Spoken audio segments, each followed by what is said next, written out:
So this might get to a lot of people. The last video that I made on the American Express Platinum card was not the most positive to this card. And honestly, I don't think anybody really should be positive at this point to this card. We see a lot of people that are saying the death of Amex and that what they're doing to Amex is not great, where they're focusing on a completely different area instead of on the reward side of things, right? They're kind of limiting the rewards that we can have and then making us pay a lot more while also providing us with more credits, making it seem like they're providing a lot more. But the American Express Platinum is no exception, right? The American Express Platinum is probably the largest or the biggest culprit here when it comes to changing the entire system, changing what it once was into something that honestly is dog water. Right. So I want to talk about the American Express Platinum card in this video. I have Erica's card here, but I want to talk about the American Express Platinum card and why it's not worth it now. It won't be worth it later. It won't be worth it a year from now or a year from then. I don't like what they have done with this, but this is also, in my opinion, based on my spending and based on the people that I have seen hold the card and the value that they get out of the card. So it's not on your situation. Your situation may be different. And I'll also go through like what you really have to have within your spending, within your mind as you're making that decision to get this card. Anyways, guys, hit the like button, hit that subscribe button, hit the notification bell for more of these videos. Also, make sure you check out any of the links that are down below. It does help out the channel. And if you guys want to follow me on Rumble, I just made a credit card Rumble account over on that platform. If you like Rumble better for your video viewing services, feel free to check that out. The link will be in the description. But if we look at American Express Platinum, we know that there are benefits with it, right? We know that there are cons, there are pros. What are the cons? Right? Cons definitely has to be the $695 annual fee for the card, as well as the $195 authorized user fee. So you're basically paying, $900 to own this card, right? That's a lot, right? If you have a significant other that also spends and would use the Platinum card, then you would pay basically $900 in order to own this card, which is crazy. That's a lot to own a credit card per year. So it better offer you some amazing rewards. This better be made out of gold and you can sell the credit card without your numbers on it and gain money every year as they send you a new credit card that's gold and has no numbers, but you could just sell it and you could like melt it down or something. You should be able to gain value from this. That's what I'm trying to say. So if we look at the rewards, you see you get 5 times back on flights, 5 times back on hotels, and then 1 times on everything else, right? Not really a lot of benefits. And it's definitely geared towards that traveler, right? And if you could use Amex Travel, right? If you feel like you can get the best price from Amex Travel. If you can't, then honestly, it might not be a benefit to you overall. If you can get a better price somewhere else, then maybe. But I feel as though 5X, they're great rewards, but you would like to have a lot more, especially if you're paying $900 or, $695. Let's just say that. Let's say you don't have an authorized user because no one wants to take another annual fee and pay for an authorized user.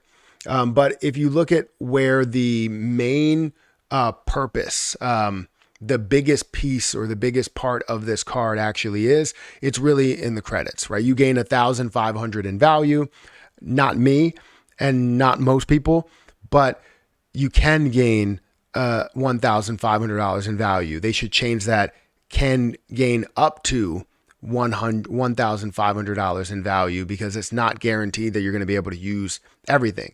So just full disclosure, American Express has changed to a model to where a lot of their credits are kind of incremental. So you have to use those over time every single month. And when you have something like that, a lot of people will forget to use those and not use the entire credit, meaning that they don't get the full value out of that. Now, if they have to force themselves to do it, it may not be the best situation to have that card, right? Because you have a $200 Uber cash credit. Maybe you don't spend money through Uber, right? If you spend money through Uber Eats and rides, then it's understandable. You save money every time if you are doing that. However, if you're not that person, you're probably like, oh, you know what? I need to make sure I use Uber this month. So then you jot it down on your calendar and say use Uber before it doesn't roll over. And then you end up losing out on that. But you have a $200 Uber cash credit, Equinox credit here. You have a Clear credit, Saks Fifth Avenue credit. If we go back here, you'll have a $200 hotel credit, airline fee credit, Walmart credit, digital entertainment credit. Now, again, some of these you'll use over time. You'll have a $20 statement credit or, $15 statement credit or something like that. Others, you can use the total amount whenever you want, as long as you could find the ability to use them. So honestly, this is not it, right? There's a lot of other benefits that people don't really see that aren't really at face value.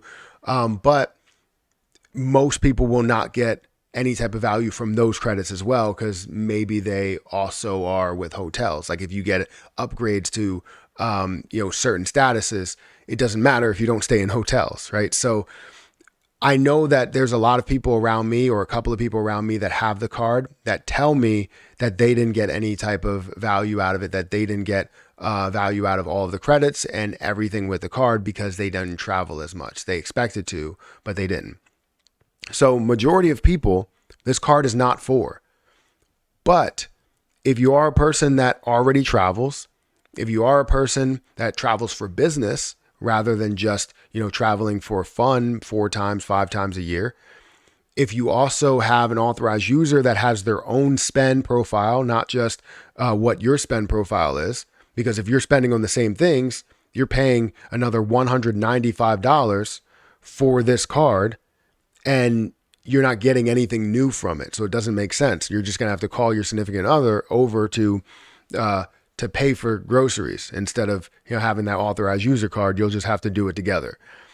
And then there's also the credits. If you can use the credits without reaching, if you're not trying to just push yourself to use these credits, eventually you'll get tired of doing it and it'll feel like a chore rather than something that you're gaining a benefit out of. So I feel as though with all of these things that you look at, you have to be able to fully benefit from this card in order to get the card, right? And I don't think that it's a card that anybody or a lot of people should be looking at. There are people that are literally travel experts and people that save a ton of money with these cards. But unless you're trying to do all of these, or you're trying to credit card churn, right? You're trying to go from the gold card up to the platinum card, be able to gain the points and then cancel it after a year.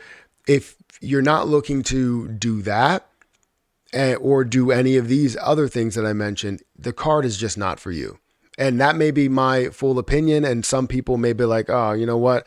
You're wrong by saying that. But, that's the way that I feel. And that's my experience with it, because even as a person that did travel maybe twice while having it, it wasn't enough to justify the card, because it wasn't enough to use all of the things that I needed to use.